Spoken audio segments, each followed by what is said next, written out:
आज हम लोग डिस्कशन करेंगे ट्राइडेंट के बारे में। ट्राइडेंट एक टेक्सटाइल की सबसे बड़ी कंपनी निकल करके आ जाती है। सो इसमें क्या-क्या पॉइंट्स हैं जो आपके लिए समझना इंपॉर्टेंट हो जाएँगे और क्या-क्या एनालिसिस करेंगे। सो उसको स्ट्रक्चर्ड फॉर्मेट में पढ़ेंगे कि ट्राइडेंट किस तरीके से ग्रो करी है और उसके अगर आप फंडामेंटल्स की बात करोगे तो क्या है और कौन-कौन से प्रोडक्ट्स को बना रही होती है, किस-किस सेगमेंट में है। So if I talk about Trident company तो ये टेक्सटाइल सेगमेंट में है। इस चैनल पे हम लोग एक-एक कंपनी की एनालिसिस करते हैं in detail. So as to make you aware of fundamentally good companies कि आप किस तरीके से सेलेक्ट करोगे। ये एक एजुकेशनल प्लेटफॉर्म है जिसमें आप पढ़ रहे होगे चीजों को। तो just if we talk about कि कंपनी के बारे में अगर आप देखोगे तो कंपनी और इंडस्ट्री में किस तरीके से है और ये किस किस तरह से काम कर रहे हैं, क्या क्या फाइनेंशियल्स हैं। तो देखो, आप ट्राइडेंट कंपनी की ओवरव्यू की अगर आप बात करोगे, सबसे पहले तो ये यार्न और ये टॉवल्स भी बनाते हैं। बेड और बाथ लिनेन की बात करोगे, पेपर इंडस्ट्री में भी ट्राइडेंट के आपको पेपर देखने को मिलते हैं। केमिकल इंडस्ट्री में भी है और एनर्जी सेक्टर में भी इन्होंने अपना बिजनेस को फैला रखा है। So if I talk one by one, if I talk about these things, तो ये ट्राइडेंट की जर्नी कहाँ से शुरू हुई है। इन्होंने 30 ईयर्स पहले से इन्होंने टेक्सटाइल में होम टेक्सटाइल से शुरू किया था और अब ये पेपर का सबसे बड़ा मैन्युफैक्चरर बन के आता जा रहा है। अगर आप ट्राइडेंट के पेपर आप जहाँ पे भी देखोगे, वहाँ आपको ट्राइडेंट के पेपर देखने को मिल रहे होंगे। तो एक हो गया टेक्सटाइल सेगमेंट और एक हो गया पेपर सेगमेंट। ये इनके 2 बहुत मेजर सेगमेंट्स हैं, जहाँ से इनका मेजर रेवेन्यू और मेजर प्रॉफिट निकल कर के आता है। इनका इंफ्रास्ट्रक्चर वाइज़ बात करी जाए, तो ये चीज़ें बेस्ट हैं।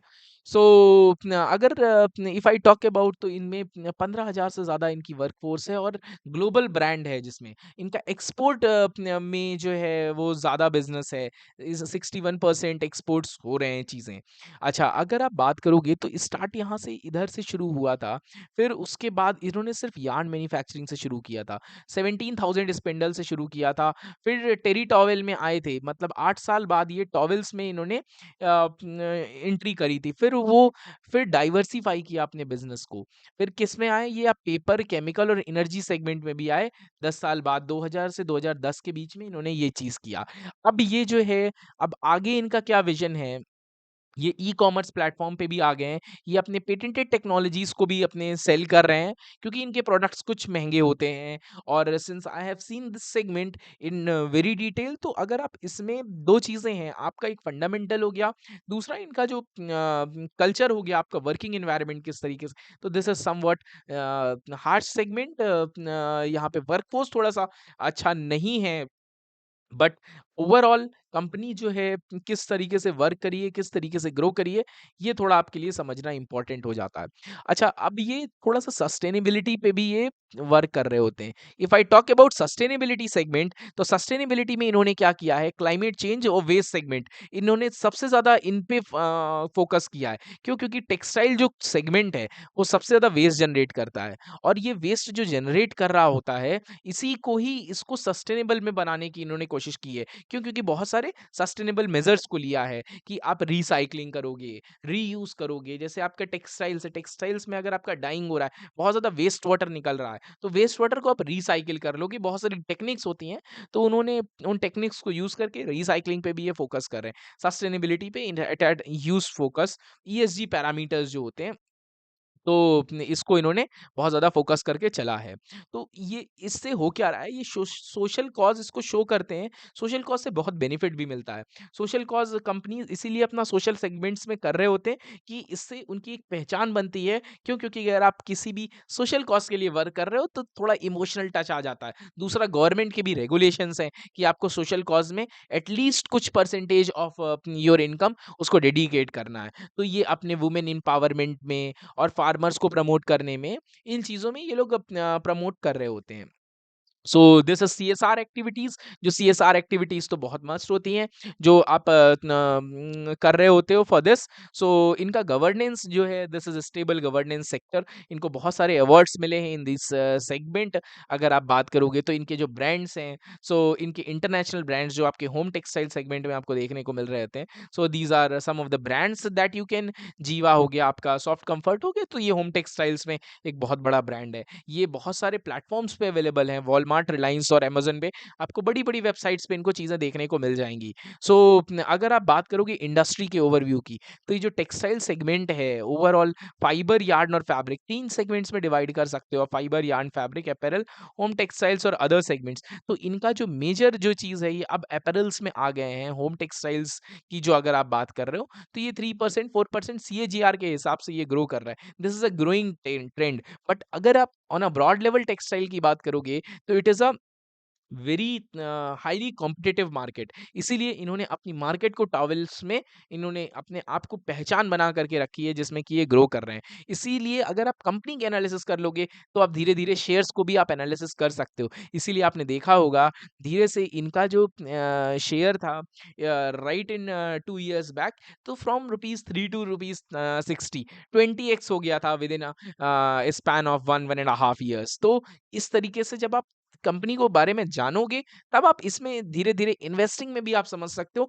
दूसरा आपको पढ़ाई के पॉइंट ऑफ व्यू से भी ये चीज़ें इंपॉर्टेंट हो जाएगी। भाई कंपनीज़ किस तरीके से रेगुलेट करती हैं, क्या चीज़ें इंपॉर्टेंट हैं देखने के पॉइंट ऑफ व्यू से। और टेक्निकल टेक्सटाइल्स में अपैरल में देख रहे हो आप, अपैरल में ये हो गया है इनका टारगेट जो है ये अपैरल सेगमेंट में इतना ग्रो करने का है। होम टेक्सटाइल्स और टेक्निकल टेक्सटाइल्स में भी ये ग्रो करना चाह रहे हैं क्योंकि गवर्नमेंट का जो पॉइंट है कि वो आप जो बात करेंगे वो टेक्निकल टेक्सटाइल्स में ग्रो करने के लिए बात कर रहे हैं। अगर आप एनालिसिस कंपनी एनालिसिस की बात करते हो तो कंपनी एनालिसिस में देखो यार्न्स में, टॉवेल्स में, शीटिंग और पेपर्स में इनका किस तरीके से ग्रो हुआ है। तो ऑन क्वार्टर आप देखोगे क्वार्टर टू फाइनेंशियल ईयर 24 में और फाइनेंशियल ईयर टॉवेल्स में इनका थोड़ा सा बिजनेस कम हुआ है आप बात करोगे तो। और बाकी हर चीज़ में इन्होंने ग्रो किया। पेपर सेगमेंट में इनका ग्रोथ काफ़ी अच्छा देखने को मिल रहा है। जो आपका प्रॉफिट बिफोर कैश प्रॉफिट, इनके पास इतना कैश रिजर्व है, एबिटा मार्जिन इनके पास 13% का है। इसी टेक्सटाइल सेक्टर में सबसे बड़ा प्रॉफिट जो मेन जो सेगमेंट आ जाता है वो आपका प्रॉफिट का आता है कि प्रॉफिट इतना ज़्यादा होता नहीं है इनका इन इस सेक्टर का, क्योंकि 5% आपका प्रॉफिट बिफोर टैक्स है। आप पीएटी की बात करोगे तो वो और कम निकल करके आ जाएगा। तो आप नेट प्रॉफिट यहाँ पे देखो, नेट प्रॉफिट जो है फाइनेंशियल ईयर 24 से 25 में इनका कम हुआ है विच इज 35%। इसीलिए आपको शेयर प्राइस भी कम होता नजर आ रहा है, शेयर प्राइस भी बढ़ नहीं रहा है। और इसमें क्यों क्यों चीजें इसमें क्या है, इनकी सेल पे इम्पैक्ट आ रहा है, इतना ज्यादा सेल नहीं हो पा रहा। दूसरा ज्यादा इनके जो अदर कॉस्ट हैं वो इम्प्रूव इंक्रीज हो रही है, मार्जिन भी इनके धीरे धीरे कम हो रहे हैं। तो this is the drawback that the company is facing currently. तो इस पे कंपनी को वर्क करना होगा। डेट टू इक्विटी रेशियो की अगर आप बात करोगे तो इनके ऊपर डेट भी धीरे से फाइनेंशियल ईयर क्वार्टर वन से क्वार्टर टू में डेट बहुत ज़्यादा डेट नहीं है। और करेंट रेशियो अगर आप बात करोगे लॉन्ग टर्म डेट की तो this is somewhat in this ratio. So debt to equity ratio companies का लेस देन 1 होना चाहिए ऑन अ ब्रॉड लेवल अगर आप बात करोगे तो। नेटवर्थ का आप यहाँ देख सकते हो कि नेटवर्थ किस तरीके से इंक्रीज कर रही है सितंबर 23 से सितंबर मार्च 24 में, और सितंबर 24 में किस तरीके से इसमें आपको इंक्रीज देखने को नहीं मिल रहा है। तो जब तक सेल नहीं अच्छी होगी तब तक आप उसमें बात नहीं कर सकते हो कि ये उतना ज़्यादा ग्रो करेगी। बट ये कंपनी के पास कैश अवेलेबल है। और अगर मार्जिन किस तरीके से इंप्रूव होंगे, इनके 2 सेक्टर्स हैं कि मार्जिन किस तरीके से इंप्रूव करेंगे। ये थोड़े लग्ज़री फैशन ट्रेंड्स में ये फ़ोकस करने की कोशिश कर रहे हैं। और कैपेसिटी यूटिलाइज़ेशन, क्योंकि इनका प्रॉब्लम क्या होता है कि जब आपके पास सेल आएगी, डिमांड आएगी, तो आप अपने 100% कैपेसिटी पे इसको वर्क करा सकते हो। फाइनेंशियल परफॉर्मेंस भी आप देख रहे हो, एबिटा मार्जिन शुरुआत में इनका इस तरीके से यहाँ पे 22% तक एबिटा पहुंच गया था। इसीलिए इसी रेंज में आपका जो शेयर प्राइस था वो आपका 20x 3 रुपीज, जो आप कोविड में बात करोगे 3 रुपीज के आसपास चलता था, 60 रुपीज तक गया था। इतने एक्स की बात कर रहे हैं, रिटर्न की बात ही नहीं हो रही है, यहाँ कितने गुना हो गया उस चीज की बात करी जा रही है। देखो आप इसमें कितना ज्यादा ग्रो किया था ये सेगमेंट, तो आपको ये पहचानना जरूरी है। अगर आप ये चीज पहचान लोगे तो देन यू कैन आप पहचान सकते हो कि किस तरीके की कंपनी में आपको इन्वेस्ट करना है। और इससे आप इसको समझ सकते हो। तो you will become the long term investor as well and you will gain so much knowledge from this aspect. So अगर आप रिटर्न रेशियो की बात करोगे, आरओई और आरओसीई जो है वो भी आपका रिटर्न ऑन इक्विटी और रिटर्न ऑन कैपिटल एम्प्लॉयड भी थोड़ा सा कम हो गया है। और but this is a negative symbol, आपका चीज़ें बढ़नी चाहिए। इन्वेंटरी डेज़ कितने दिन में आपकी वो चीज़ें कितने दिन की इन्वेंटरी रखी जाती है, वो जितना कम होगा मतलब उतना ज़्यादा बेटर होगा।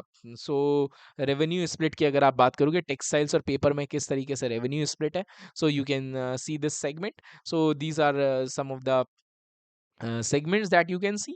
सो आई होप आप ये चीज़ समझ पाए होगे। टेक्सटाइल्स में अब ये धीरे-धीरे ग्रो करने की कोशिश कर रहे हैं, पेपर में इनका थोड़ा-सा ग्रोथ सही आने लगा है। सो आई होप ये चीज़ जो कंपनी अपने ये जो पैरामीटर्स इन्होंने लिया है, इसको अच्छे से परफ़ॉर्म करेगी, किस तरीके से ये अपने इनिशिएटिव्स को ले पाती है और जिस हिसाब से कर पाएगी, उसी हिसाब से कंपनी ग्रो करेगी in the long term. Short term में तो कोई भी कुछ भी कर सकता है, but in the long term जो शेयर प्राइस हैं, वो जस्टिफाई करेंगे फंडामेंटल्स को। This is the core segment जो आपको पता होना चाहिए। आई होप आपको इस कंपनी का भी एनालिसिस पसंद आया होगा। चैनल पर नए हो तो इसको सब्सक्राइब किए बिना मत जाना और वीडियो यहाँ तक देखने के लिए आपका बहुत-बहुत धन्यवाद। मिलते हैं नेक्स्ट वीडियो में। Till then keep learning and thank you.